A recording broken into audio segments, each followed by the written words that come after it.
కాకినాడలో అనేక అక్రమాలు జరిగాయంటూ విపక్షంలో ఉన్నప్పుడు జనసేన, తెలుగుదేశం అనేక రకాల ఆందోళనలు చేశాయి. ముఖ్యంగా కాకినాడ నుంచి ఎమ్మెల్యేగా ప్రాతినిధ్యం వహించిన ద్వారంపూడి చంద్రశేఖర్ రెడ్డి ఇష్టారాజ్యంగా సాగుతున్నారు అంటూ పలు ఫిర్యాదులు నమోదయ్యాయి. ఆఖరికి మడ అడవులను కూడా నరికేసి అక్కడ ఇళ్ల స్థలాల కోసం అంటూ భూ ఆక్రమణలకు పాల్పడుతున్నారు అనే పేరుతో ఎన్జీటీ వరకు ఫిర్యాదులు వెళ్ళాయి. జనసేన పార్టీ ప్రధాన కార్యదర్శిగా ఉన్న బొలిశెట్టి సత్యనారాయణ లాంటి వాళ్ళు ఈ విషయంలో చాలా యాక్టివ్గా పనిచేశారు. దాంతోపాటుగా కాకినాడ చుట్టుపక్కల జరిగినటువంటి అనేక అంశాల్లో ద్వారంపూడిని వేలెత్తి చూపారు. ద్వారంపూడిని తీవ్రమైనటువంటి విమర్శలతో ఉక్కిరి బిక్కిరి చేశారు.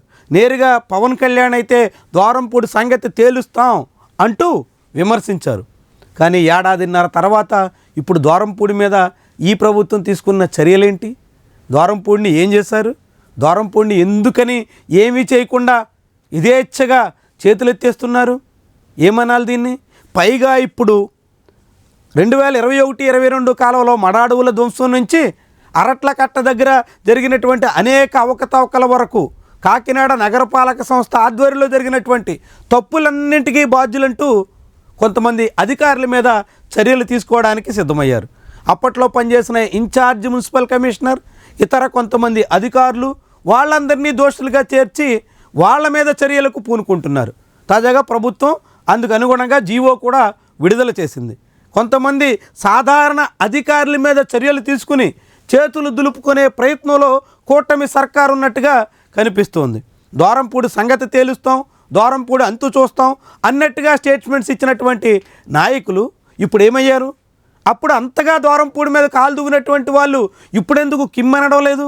ఎందుకని పల్లెత్తు మాట మాట్లాడేదానికి సిద్ధం కావట్లేదు? ద్వారంపూడిని ఏమీ చేయకుండా సాధారణ అధికారులని, ద్వారంపూడి ఆదేశాలను పాటించినటువంటి వాళ్ళని బలి చేసేందుకు ఎందుకు చర్యలు తీసుకుంటున్నారు? ఇవన్నీ ఇప్పుడు సామాన్య ప్రజల్లో వెల్లువెత్తుతున్నటువంటి ప్రశ్నలు. ఆఖరికి జనసేన, తెలుగుదేశం పార్టీ క్షేత్రస్థాయి కార్యకర్తలు కూడా ద్వారంపూడిని పూర్తిగా కట్టడి చేసేస్తారని, ద్వారంపూడిని ఉక్కిరి బిక్కిరి చేసేస్తారని, ద్వారంపూడిక కాకినాడలో యథేచ్ఛగా సాగేదానికి అవకాశం లేకుండా పోతుందని ఇలాంటి మాటలన్నీ చెప్పుకొచ్చారు. కానీ ఇప్పుడు తమ ప్రభుత్వం చేస్తున్నటువంటి చర్యలతో తీవ్ర నిరాశకు గురవుతున్నారు.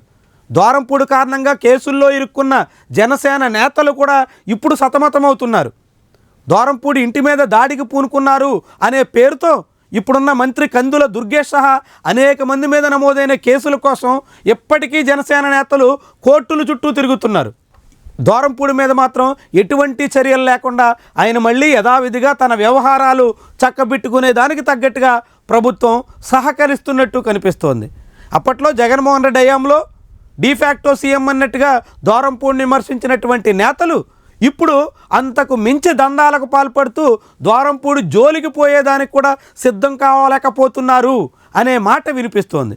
ద్వారంపూడిని తప్పుపట్టినటువంటి వాళ్ళంతా ఇప్పుడు అంతకన్నా దిగజారి దందాలకు పాల్పడుతూ అంతకన్నా తెగించి అక్రమాలకు పూనుకుంటూ ఇక ద్వారంపూడి మీద చర్యలు ఎలా తీసుకోగలుగుతారు అనే మాట ఇప్పుడు కాకినాడ వాసుల్లో వినిపిస్తోంది.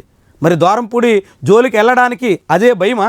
భవిష్యత్తులో మళ్ళీ ద్వారంపూడికి అధికారం వస్తే ఇప్పుడు తాము చేస్తున్న తప్పుల్ని వెలికి తీసి మరీ చర్యలు తీసుకుంటారనేటువంటి భయంతో ఇప్పుడు ద్వారంపూడిని ఏమనలేక మౌనంగా ఉండిపోతున్నారా?